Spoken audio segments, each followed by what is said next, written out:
Hi, I'm Walter Niadlik, president of Las Vegas Little Theater. Thank you for joining us for our first ever online production of the Quarantine Monologues.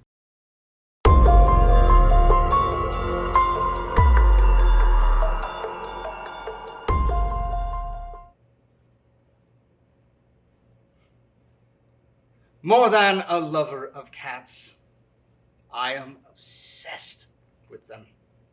I've been a keeper and caretaker of cats for, well, as long as I can recall.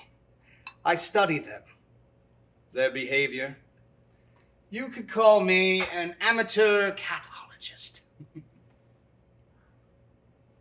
Stray tomcats, mewling newborn kittens, the inmates of the animal shelter, bossy pussies, and even those poor creatures that have lost their humans too soon have come to me at one time or another. I find that they have, for the most part, have all been great sources of entertainment and good company. I have several shoeboxes filled with snapshots of my many feline friends. I would love to show you, but perhaps some other time, in a less solemn circumstances. Up to this point, I've painted rather a rosy picture of my association with cats. Up to now, my narrative you might consider ordinary, perhaps even sentimental, trite. But I have yet to tell you of the deleterious effects of the great virus. The extended periods of quarantine, social distancing, and isolation. I would like to tell you about the long, strange days and nights spent within my home and my now sole companion, Scratch, the cat. This would be a good time to share with you the circumstances of how Scratch came to be with me. But in fairness, I must confess that I now believe that dark and demonic forces have sent him to torment me. The memory of the old, broken woman shrouded in her black shawl. She was just outside the grocery store. A gloomy and gray morning. The beaten and battered cardboard box, the remnants of an old and frayed sweater. The words, "Free cat," scrawled on its face. Ugh. I curse the memory as I retrace it in my mind. I had no need for another cat, but yet I stooped to look at the furry occupant. I can't help myself, you see. There was something very strange and haunting about this cat. Instead of just going along my way, which was my first inclination, I lingered, and I fell under the spell of Scratch and his otherworldly powers of hypnotism. Call it what you will.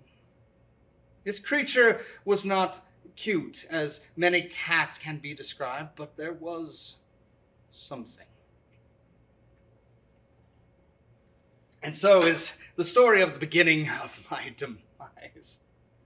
I found myself carrying the box back to my home while the old woman hastened into the gloom. I should have suspected something was seriously wrong with my new addition when the two cats that I lived with, Ziggy and Marcel, both fled for cover under the bed and behind the sink, respectively, the very moment that our new guest crossed the threshold. Now, his nefarious habits seemed quite innocent at first. Just small things, a hairball here or there, a precious object pushed off of the shelf to lay in shattered remains upon the floor. Strange noises at night. But If you were to take them alone or in small groups, I suppose they wouldn't have added up to much. But as the passing days went by, they began to form a pattern of evil. In the days that passed, upon his arrival, Ziggy escaped, never to be seen again, through an open door as I brought in the mail. And Marcel, poor Marcel, he fell the lifeless victim to some strange seizure after a morning of cat fits. Scratch calmly lapped at a saucer of cream, undeterred, watching poor Marcel as he struggled and frothed on the ground. After that sad day, a suspicion, a sense that I would be next fell upon me. Scratch endlessly licks his claws and follows me with his dark green demonic eyes. When I'm on the phone, I routinely catch him eavesdropping on my conversations. I have stopped taking calls for fear that he will vitiate my loved ones with his malodorous intentions. As my situation continues to deteriorate and slip downhill, I find that these interior doors are all that separates and protects me from Scratch. Nights are the worst. As I lay sleepless, listening to the rustling, unholy thumping noises he makes, doing God knows what. Within his anguished caterwauling, I swear I can clearly hear otherworldly voices chanting or making some weird incantation intended to drive my diminishing powers of concentration further into the recesses of my failing mind.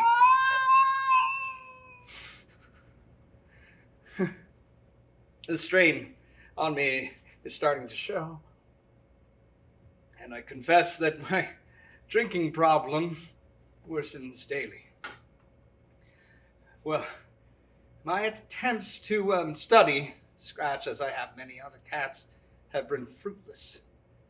I have conceived many tricks to try to get him to leave my home on his own accord, but they have all failed.